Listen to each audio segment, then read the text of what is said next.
Hi, I'm Nancy McCarness, and today we are here with Molly Smith, who is one of the Be the One mentoring program mentors in Linden. And thank you, Molly, for coming today and being with us to share some of your story. Well, my Thank you. pleasure, Nancy. Yeah. So, Molly, one of the things that I love to ask people right off the bat is, did you have a mentor in your life that influenced or impacted you in any way? There were definitely individuals who impacted my life in a mentoring way, although there wasn't that formal title. Mm-hmm. And they kind of came more out of situations, relationships, work, different things. So I knew that it really does make a difference to talk with an adult who's not a parent and maybe doesn't react so much when you're just bouncing ideas off. Okay. And do you feel like any of those people who are basically naturally occurring mentors in your world, was there anyone who you can think of who had an impact in your life or changed the outcome or trajectory of your life in any way? Definitely. It was interesting. I actually worked for two families, it's not just babysitting on a Friday night, but on a very regular basis, so that I was sort of a part of the family. We would joke that it was the Trinity, mom, dad, and Molly. And so the parents were somewhat of a mentor, a factor in my life because we were in contact so regularly. And it really was a protective factor because when I was in high school, my mom had become a single mom and I was the last kid at home. And I think some things could have gone very differently if I hadn't had those relationships. So, do you feel like being responsible for someone else's children at such a young age impacted or influenced you? And that maybe with the coaching that those parents gave you, it maybe helped you think forward a little bit more about other people's lives and how your life impacts another? It did. I mean, it was funny when I realized at one point that I was actually only 5 years older than the oldest girl. Right. And yet the role that I had in their life, right, as driving them to events and staying with them when their parents were out of town, I needed to take on a maybe more mature role than my age was. So I think that served as a protective factor for me, but the interest they took in me in my life and what was going on and how school and those things. It just, yeah, It was nice to have someone else interested in you. as a person. Yes. Yeah. You became a person. In some ways, you were transitioning into an adult experience of having a relationship that was more adult to adult. And I think that in many ways is reflective of the kind of mentoring experience many of our students are getting. I think it It's is. helping them transition into what it's like to just have a friendship and a conversation with another adult. And in many ways, it helps them to think in a different way than they would if they were just having a conversation with a friend who's their age. Well, hearing maybe an adult perspective, but an adult who is not going to react and isn't overly invested in a certain outcome or having, I just seems like I know for myself, even in parenting my own children, there were times where I couldn't separate myself from what they were thinking about because of, how's this going to look for me or different things. And so when you're the mentor, your role is different and it frees up both you and the mentee to just be two people. A little more relaxing, isn't it? Yes, it For is. both people. Yeah. So, give us some background about yourself. What do you do for a living, or what do you do outside of being a mentor? Well, because I did spend so much time babysitting to the point of being a nanny, I studied psychology and child development and then went on and did a master's in marriage and family counseling and had worked as a marriage and family counselor. But then when my children were born, I wanted to be home with them and I had the privilege of being able to. So I hung my degree in the laundry room for 11 years. I was a stay-at-home mom, volunteering in the school and scouts and 4-H and those things.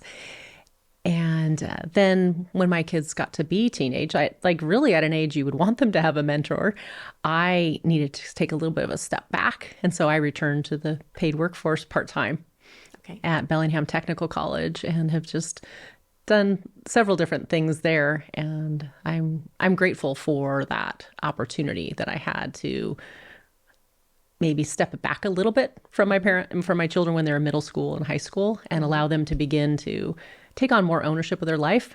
Okay. I learned to be the one actually when one of my daughter's friends got a mentor. Oh, tell me about that. So it was her junior year of high school. And I mean, here's a student who's National Honor Society, taking advanced classes, very stable home environment. But she knew that neither of her parents had gone to college. And she wanted to go to college and realized that it'd be helpful to have someone to help her navigate writing the essays for scholarships and what colleges to apply to, and just thinking through, what do I want to be? What do I want to study? And so I just saw that, she was a friend of my daughter's, and I thought, oh, that's really interesting. What a neat thing to have. Yeah. Yeah.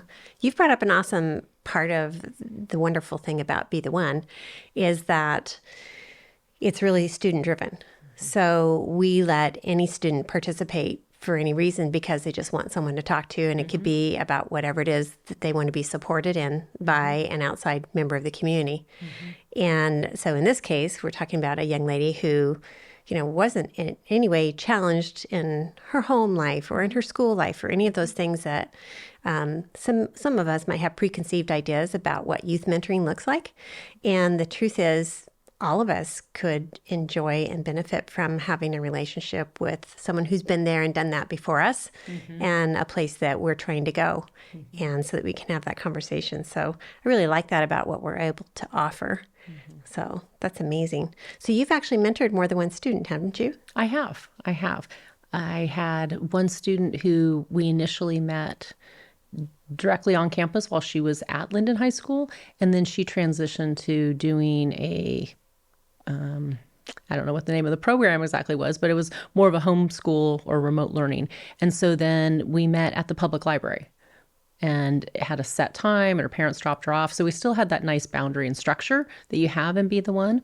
And then she reached a point where she didn't want to, meet any longer. And I really appreciated the coordinator, facilitating that and helping me to have our last time together be a good goodbye. And how important it was, particularly for that student who had had some hard transitions in life and had had situations where relationships had ended in traumatic ways. So that was my first experience with being a mentor, and I really enjoyed it. So I said, sure, match me up again. Okay. Yeah. Yeah, another great point, because really we're just practicing normal life skills with our students. And it's as much of a practice for us as it is for them in being listeners or learning how to say our goodbyes well and not just ditching or ghosting, as they say now. Yes. Yeah. So that's wonderful. And as a result, I know I've heard it from other mentors that closure of a relationship and being coached through that process of saying goodbyes, because sometimes we do have to say goodbye to someone that we care about for whatever reason, that it's valuable, that we feel more satisfied when we have a closure that's positive. And so our mentor coordinators coach all of our mentors and students through those kinds of experiences. Exactly. And like you said, it's student driven. They didn't come to have a mentor. No one forced them to have it. They chose to. And so to empower the student, that they too then are the one to decide, okay, this has been nice, but I'm no longer wanting to do this, or, if it isn't a good fit for some reason or whatever. I mean, I think that's a really healthy thing to learn as a young person, how valuable. Yes. I mean, so there's so many people who don't know that, and, they are considerably older, and know that it's okay to say, yeah, this has been nice, this has been good, but. Well said. Yeah. Yeah. I like the way that you put it, giving the youth a voice. And I like to put it that they like to be seen and heard and known and inspired. Yes. And so don't we all? Nothing new about that. Yeah. So that's wonderful. So what has inspired you, though, to become a mentor yourself? Well, as I mentioned, I have studied psychology, and an interesting thing in studies of resiliency. So resiliency is that ability to bounce back from hardship.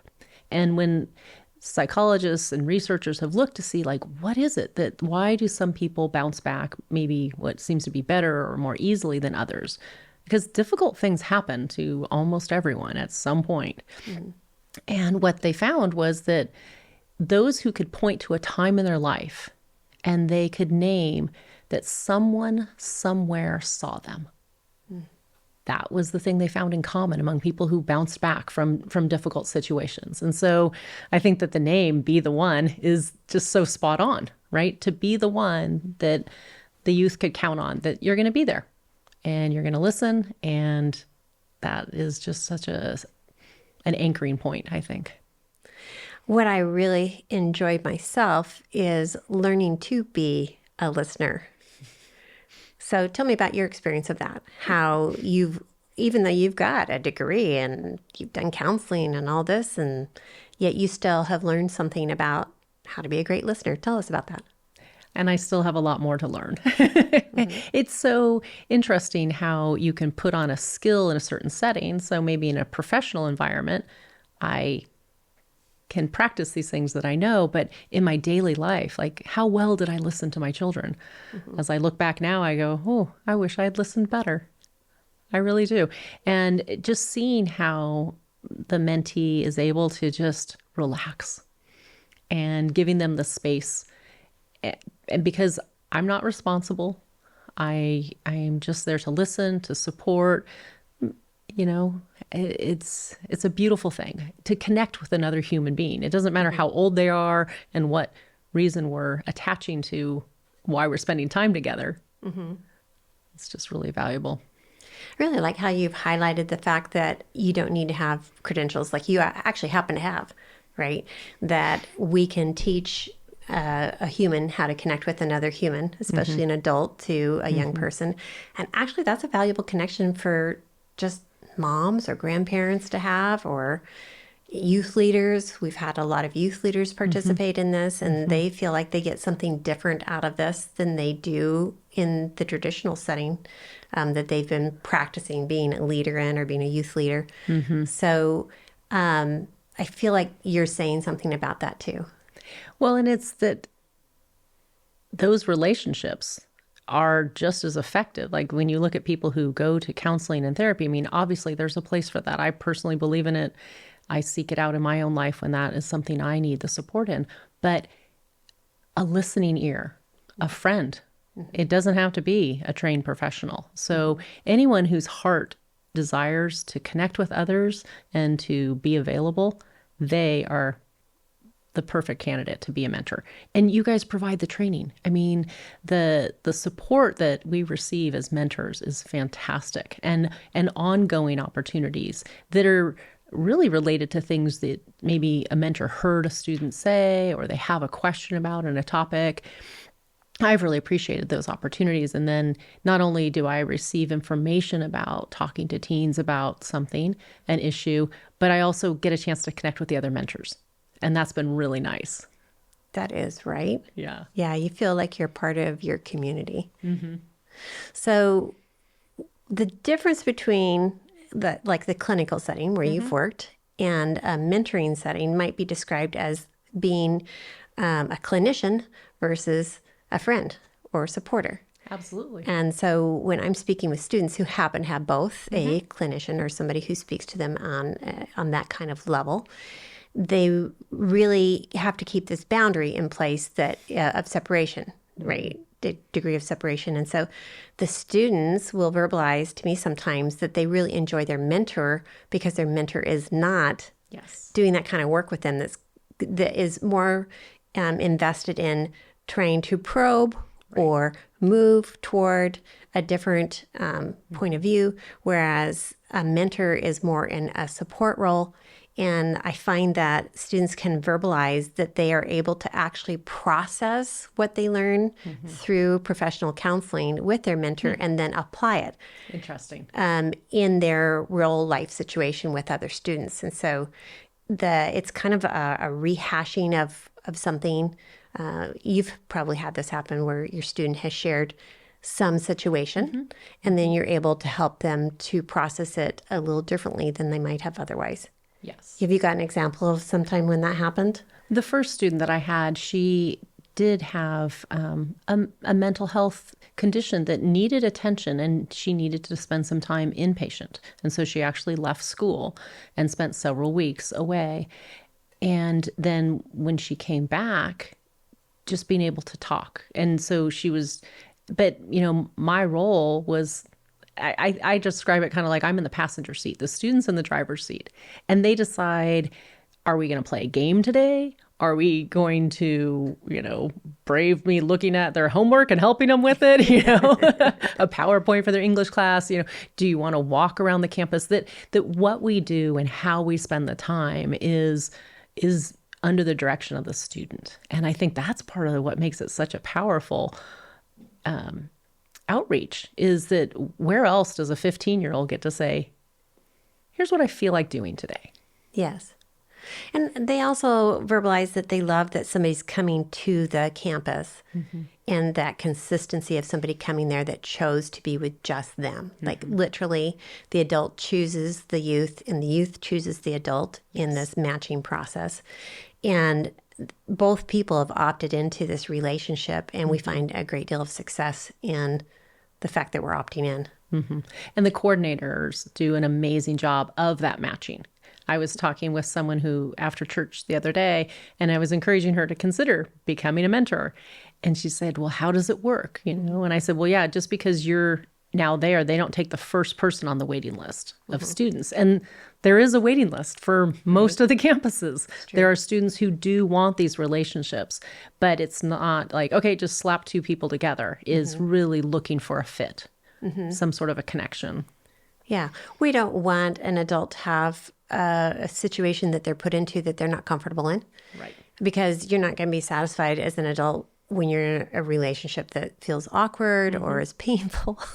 And so we want the adults to have as good of an experience as we want the student to have. We want both of you to feel comfortable returning. We want a student to feel like they can have another relationship with another adult successfully. And we would love for our mentors to feel like they could have another successful relationship with another student. So yeah, we're pretty careful about those matches. And as a result, we have a very high retention rate among our mentors and even the students, who often continue on with their mentor even after the first year, second year. In fact, we're fortunate in Lennon to have had the program in the middle school and the high school so long that there are some mentors who've spent up to 7 years with their student before high school graduation. What an impact. What a privilege. That right? really is. Yeah. And it is a privilege. That's how I describe it. This isn't just, oh, I'm the mentor, let me come and help you. These two people who are saying being together and sharing is valuable. And I'll ask the mentee, what are you listening to? And learn about music that I never would have known about, or maybe a book that they're reading. Sometimes I've chosen to also read the book. I had never read a graphic novel in my life, right? And so I went to the library and checked it out. And the students seemed pretty touched by that, like that I would take the time to go and find that book and read it. And then we, just kind of like, oh, I was so surprised at that part, right? Yeah. Yeah, so really you're nice. leading right into what are some practical tips that anyone could use to make a deeper connection with, well, actually any other person. It doesn't have to be a young person. Right. Well, it's how do we make friends? Really, and so you're starting by proximity. You're both in the same place. You both share a goal, the sense that, when people spend time together, it improves people's lives. And then from that, it's about just getting to know each other, and again, Lisa gave us, a sheet with questions and, letting the student choose what questions they want to ask. And they ask you a question and you ask them a question. And there's wonderful games there that really facilitate conversation. My current mentee, English is her second language. And so when we play games, it gives her an opportunity to get more comfortable speaking and to just trust that, okay, people aren't going to laugh at me. I can be understood and things like that. So it's been really great. Yeah, that's wonderful. So just showing an interest in what they're interested in, would you say that's like the most obvious thing that anyone could do? Absolutely. Yeah. And then what is, we use the term active listening. Can you tell us a little bit more about what's that like and how do you practice that? Well, active listening is instead of just sitting there and being completely silent or even just going, but those things are really good. They do matter to when we can just give some sort of response that's not a word, allows a person to keep talking, but then at a certain point to reflect back. So it sounds like, or I've noticed that. And sometimes that's the case when you've met a few weeks with a student. Maybe there's a theme of the things that they talk about or they worry about or they're thinking about. And so showing that you're listening is active listening rather than just a passive hearing. How about visual cues? Yeah, looking for, there's times where the student has come walking in and they're, kind of got their head down and their shoulders down and, just looking and saying, how's it going today? Or being aware of changes in body language, like if the eye contact seems kind of off. And again, I keep talking about the role that the coordinator plays, but it's so wonderful that we have a person there whose job is just to greet us, make sure we have a place to be. She helps me to know, there's someone in the library, gives me the heads up if the spot where we normally sit isn't going to be available, points out that there's a new game, comes and stops by sometimes in between and just, how are things going? And she'll give me, a little insight, a teacher mentioned something and we're sort of wondering. And, so you're not alone as a mentor. I think that's the really important thing for people to know.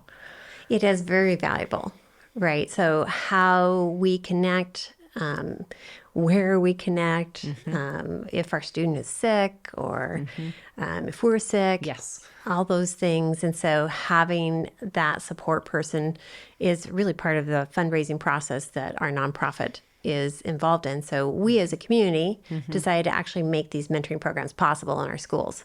Yes. It's not the other way around. The school didn't decide to make this happen.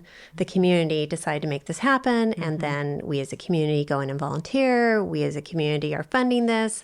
We as a community are making sure that this is happening. So we're strengthening our community. Yes. And it pays, I think, very big dividends to the community. Because when people in the community are volunteering, when they're involved in something that is life-giving, not just to the mentee, but to themselves, that improves so many parts of our life. You can sit there and say, 1 hour a week, what does that do? Well, I don't think it ends at that hour. I really don't. Yeah, there's a lot of carryovers into our other relationships. In fact, anyone can come and do our 2-hour orientation and pick up a lot of great tips about how to have a good relationship. And all of our ongoing trainings are open to anyone in the community who would like to participate. You certainly don't have to be a mentor or choose to opt into that. We would welcome anyone who wants to improve their relationships to, check us out and see what it's like. Maybe you'll want to pick up a kid because they're pretty fun. Right. But we want everyone to know that that's certainly what we're here for, to help all of us be in better relationship. Well, you mentioned that about better relationships, and I was talking with my daughter. I mean, she's married, she lives in another state, she's been out of high school for quite a while, and I realized, I don't think I listen as well to her as I do to my mentee. Isn't that interesting? It is. Because I'm always mom when I'm talking with her. There you go. But she's a young adult. She's married. She's, going forward in her life. And there's shifts in that relationship of mother to adult daughter. And so she was talking and I was silent and she thought we'd had a little connection issue with the phone. And I was like, no, I'm here. You've always been filling that void. Yes. Sure. She just wasn't accustomed to that and me giving her that kind of space. Yeah. So I know I feel that I'm a better mother, a better wife, a better grandmother, a better neighbor. In fact, I caught myself in the car with my daughter the other day, reminding myself to listen and ask questions rather than relate to her. Yes. Right. My temptation would be to relate, I've got a story about that. And we've talked about this personally, that we are deflecting the attention back to ourselves again, instead of focusing on truly hearing what the other person has to say. And, well, how did you feel about that? Right. As an example. Yes. Oh, that must have been challenging. Right. And, so tell me a little bit more about those kinds of things where we kind of put ourselves to the side for a little bit and then think about that person. So tell me, how has walking the halls of one of our schools, or have you done both the middle school and the high Just school? high school. Just the high Just school. Linden High School. How has walking the halls of our high school impacted the way you view young people, or how has walking with your student through the halls impacted your view of a young person's world today? It has been very eye-opening. It's encouraging to spend time with a teen today and to realize that maybe some of the headline kind of stuff we hear is not descriptive of everyone. I mean, there are some really amazing, great things going on among young people. And I have an opportunity to see that when I walk the halls. It brings back memories too, because both my children went to Linden High School, and I see how the school changes and the population changes. And it's an incredible privilege because when the time we've been meeting is there's no one in the hall when we go to meet. And then when our time ends, she leaves and goes to her class and I go the other way. And now all the students are coming out and changing between classes. And just reminds me of how, high schools, there's a lot going on. There's a lot going on in a high school hallway at any given moment, you know? And some of those are really great things. And it's a privilege to get to see that. And then also an opportunity to see, like, I can see why this might feel stressful, or you wonder where you fit in, or yeah. And for your student who's acquiring our language, I feel like you've related to me how it now gives you reason to pause. That she's even a smaller person than you are. Yes. And then thinking kind of even in stature, Yes. how she might feel as she Yes. walks through the hall, how she feels because of the language acquisition challenge, and how she might feel because she's new Yes. in our country. Yes. And so it seems to have opened up your world in a whole different kind of way. Absolutely, because when you begin to see the world through someone else's eyes, that's empathy. That's what empathy is being able to go, oh my goodness, okay. And we all have only lived our own experience. And when we join and connect with someone else, we have an opportunity to see the world through another pair of eyes. And that's a privilege. And it's one of the easiest growth opportunities you could give yourself. Really. You know? It is. To consider, oh, okay, wow, interesting. Right. And so we don't need to be mentors to grow that way, right? No, we don't. So we could just meet somebody new.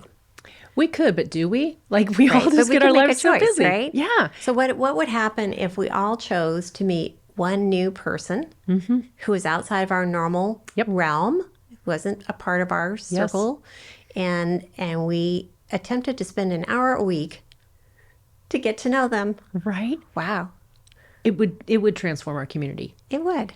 And I think the risk of trying to just go out and do it on your own is unlikely for many people. Yeah, we and don't it's follow up. so easy to let things crowd out, but it's on my calendar. 11:20 on Thursday, I'm going to be at the Linden High School. So then it happens. It's an actual commitment. Yes. But like you said, when you begin doing this, then it makes it, I think, easier to connect with other people or to It reach really out. does. Yeah. Because you're in the practice of it Yes. for an hour every week, then it much more automatically happens outside of that. So there's definitely something to be said for practicing with a kid.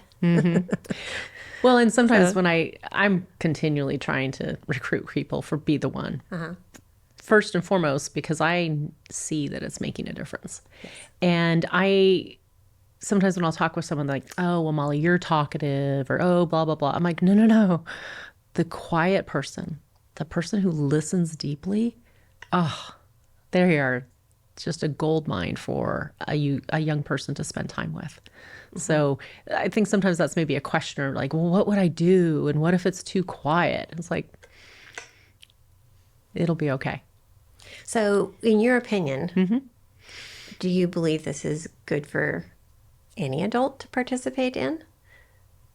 Absolutely. Absolutely. So, a wide variety of types of personalities and Yes. backgrounds. Yes, absolutely. And I think even the students who don't have a mentor, like, they see you in the hallway, you're wearing your little lanyard, like, they're savvy. Kids are really savvy. And they know. And so for them to see, like, oh, there's people Who who care? care, who are curious. And I think that's the thing that makes it not stressful. All you have to do is be curious. All you have to do is take an interest, and the hour flies by. It does. And it's such a positive feeling about these mentors in our schools that it's really a privilege to actually students step out of classroom time to meet with their mentors for 1 hour every week. That's how much the schools value it, right? And then we get lots of comments from faculty who observe students out in the hallways meeting with their mentors, and they really express appreciation for that added attention that students are being given that they don't have the ability to give because they need to teach classes. And so they really appreciate the community stepping indoors to help support these students be more successful at everything, not just academics, but just life. Right. And so we're really supporting our schools. We're supporting our teachers. We're supporting our students. We're supporting somebody else's, the parents of that student, because sometimes when a mentor says something, it will feel different than if the parent said it, but we might have actually said the same thing. I mean, there's just so many facets to it. Yeah, absolutely. Yeah. Well, do you have any other comments or suggestions that you'd like to share with people today? I would just say if you've ever even considered it, just come to the orientation. Come with your questions, listen, and then see if it resonates, see if it feels like the right fit. And you don't have to start today, but usually the orientations are only, a couple times a year, right? So if a person comes to that and is able to get that information, then they can begin when they're ready. And I think too, I have one friend who's like, oh, I would love to do it, but I don't know I could be there every week. And it's like, well, commitment is important. It is important. But there have been times where because of my schedule or circumstance, I needed to change. And so I just asked the student, would you like to meet at a different time, or would you like to just skip the week? And again, that's a chance for the student to be the one. Who chooses? I know, who chooses. Like, wow, I get to tell the adult how it's going to go, right? Yeah. You did have a fun standout story of a favorite memory. Oh, yes, when that's you right. couldn't meet up with That's right. your I student. couldn't. I needed to be gone for a whole week. And it seemed like the student and I were just kind of beginning to gain some traction. So we made arrangements, through her mom, that we would do it like a video conference. And so I kind of walked around. I was at my in-laws' farm and I walked around and showed her different things, and we laughed. And then because it was a video conference, she showed me how to use a funny app it just brought a new aspect to it. So it was fun. And, she made a peanut butter and jelly sandwich I felt like in a way we were just sharing our life that day. But one of the things I really do appreciate about Be the One is the structure, that it's at school. We don't exchange phone numbers. We don't become Facebook friends.